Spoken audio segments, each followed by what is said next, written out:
happy gardeners. How are you all this gorgeous November day?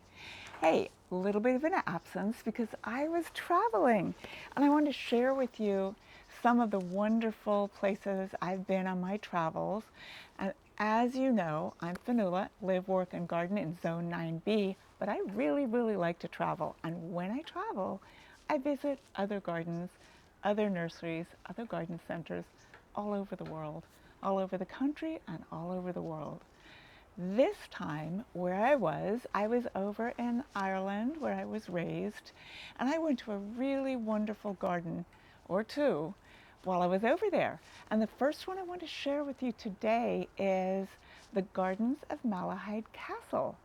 Now, I was raised in Dublin, and somewhere in my childhood I visited Malahide Castle Gardens, and that was a long time ago. I had not been back since, but on this recent visit, I went for a stroll around and I was just blown away about how gorgeous everything was, the plants that could be grown in the Malahide Castle Gardens, and just how much similarities there are between what we grow here, what I grow here at the nursery, what I grow in my garden, and what can be grown in Ireland. Now, I don't even know what the zone is equivalent to over there, but it's a little bit north of Dublin. It's very close to the sea.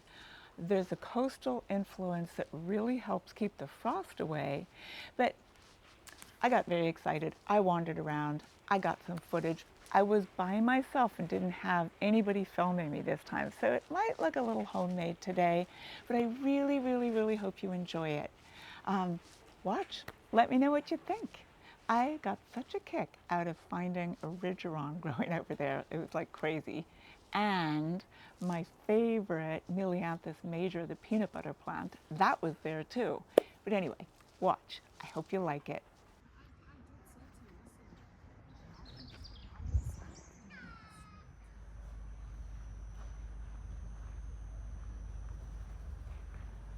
Gardens, you have to make time for the butterfly house.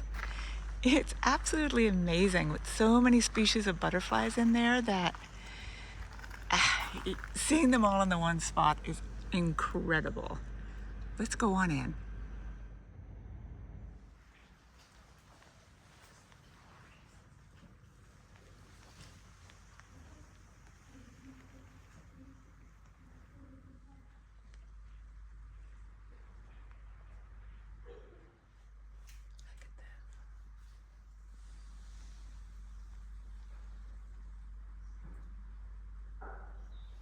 There are fuchsias everywhere here. They're pretty much naturalized in Ireland as far as I can tell at this point, at least anywhere there's minimal to no frost. Gardens, they have this whole gorgeous little greenhouse built to shelter these carnivorous pitcher plants. It's a very attractive little building, and inside, I don't even know how many species of pitcher plants there are, but they've got heating for them, keep them happy. And they've got names for everybody in there, and just at a very quick glance, I'm seeing at least a dozen different varieties.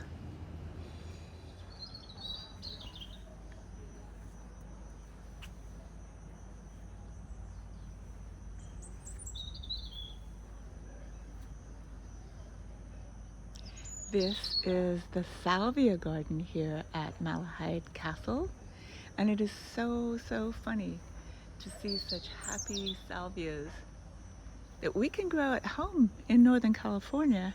And look at them, they're doing really well, really colorful, absolutely gorgeous. Here's one of my favorites. This is Glimmer. Yes, this is a walled garden. They use the walls to keep it warm and cozy in here for all these gorgeous salvias. Look at this one. They're very happy.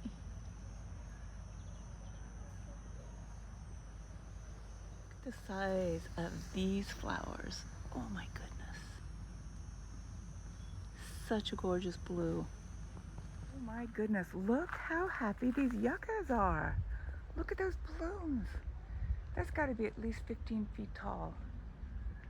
They are stunning. And so many more blooms to come still. But here's what's really funny about this. There they are out there in full sun, like they're supposed to be, alongside an echium, also supposed to be in full sun.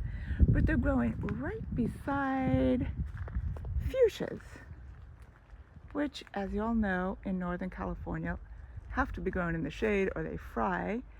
Same with this stunning Japanese maple, which I'm pretty sure is garnet.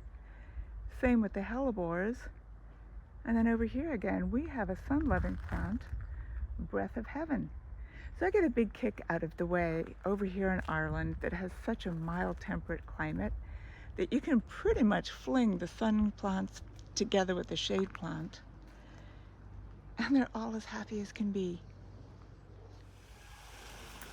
Just outside the walled garden is this beautiful little pond with a lovely waterfall over there. And the outside of the walls get used too to grow even more gorgeous plants. This is how the weather has been ever since I got to Ireland. There was one sunny morning and that was fabulous. But I just have to say, something about these gray skies make all the plants shine extra brightly. Stunning variegated dogwood. Positively lights up this corner. It's amazing. Right beside it, it looks like a Rogersia by the leaves, but I am not 100% sure about this. I am really enamored with this gorgeous dogwood. Oh, look what I found. Melianthus major. As you know, we've got it right at Cottage Gardens out the front. It's one of our favorite plants because it smells like peanut butter. And here, even though California, it is full sun plant. And a fuchsia is definitely a shade-loving plant. They're growing right beside each other. This is cool. I'm still just inside the walled garden, as you can see. And it appears I'm in the Pittosporum section, or a New Zealand section. That's what it must be, judging by that little house that's over there and the artwork on the front door. But I came across a Pittosporum I've never seen before. Look at this amazing foliage. It is dark burgundy. Oh my goodness, and it's a tree. This is gorgeous. I'm gonna find this and see if I can grow it for everybody back home in Zone 9B.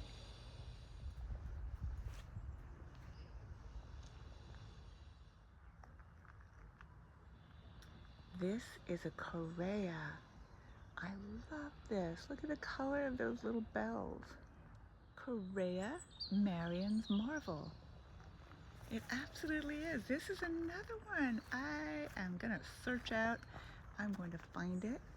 I'm gonna grow it. Oh, this is really interesting. Look at this beautiful tree. I've seen this before growing down in County Wicklow, but never quite this close up, where I could actually smell the fragrance of the flowers, which are absolutely amazing. This gorgeous little tree is from Chile, and it's called Eucryphia lucida. Look at those blooms. Look at those little tiny anthers. Here we are back in the land of sun and shade plants all mixed up. I don't know why I'm getting such a kick out of this, but look, we've got beautiful Japanese anemones. This looks like September charm. And salvias right beside each other. And over here, look what I found. Salvia amethyst lips that we have growing at Cottage Gardens.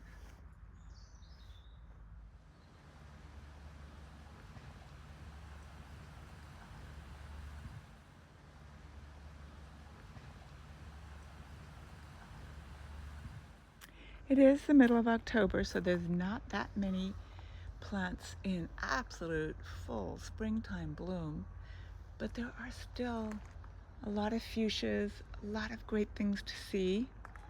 And one thing I really get a kick out of is finding California natives growing so happily so far from home. This is a ridgeron, Santa Barbara daisy, and here it is in the beautiful little secret garden or chicken yard of Malahide Castle Gardens. Now that tower that looks like it was built in the 1400s was really only built about 300 or 400 years ago, and it was made to keep chickens and doves and pigeons for meat and egg supply. Isn't this incredible? Isn't this the prettiest chicken garden you have ever seen? It's absolutely stunning and filled with more plants from Tasmania and New Zealand, and obviously California with those Santa Barbara daisies. And here's another fuchsia. Look at this.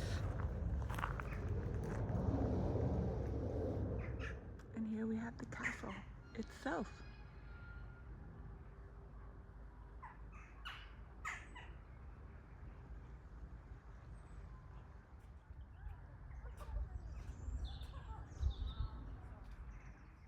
I am so enjoying finding Milianthus major that smells like peanut butter growing here in the gardens of the castle. But not just in the gardens, I mean literally fronting the castle. Look at this.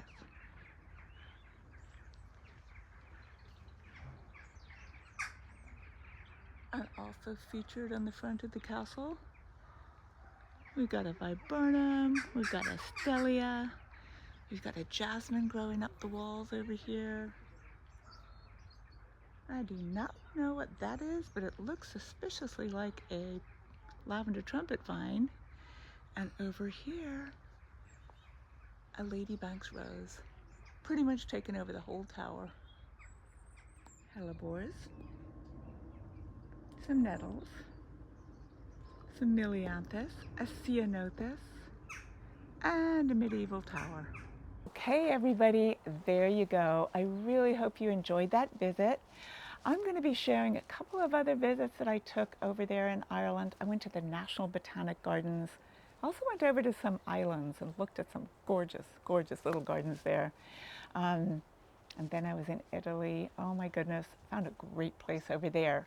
So in between my regular gardening videos from Cottage Gardens and advice on what to do in Zone 9B, I'll be sprinkling in some other videos from my travels. So hope you liked it. Find me on Facebook, find me on Instagram, shoot me a comment, let me know your favorite garden to travel to out there in the world, and I'll put it on my list of places to go to in the future. Best thing you can do, of course, is get out in your own garden. Second best thing you can do is come on visit me here at Cottage Gardens of Petaluma. All right, everybody, have yourselves a wonderful day. See you next time. Happy gardening.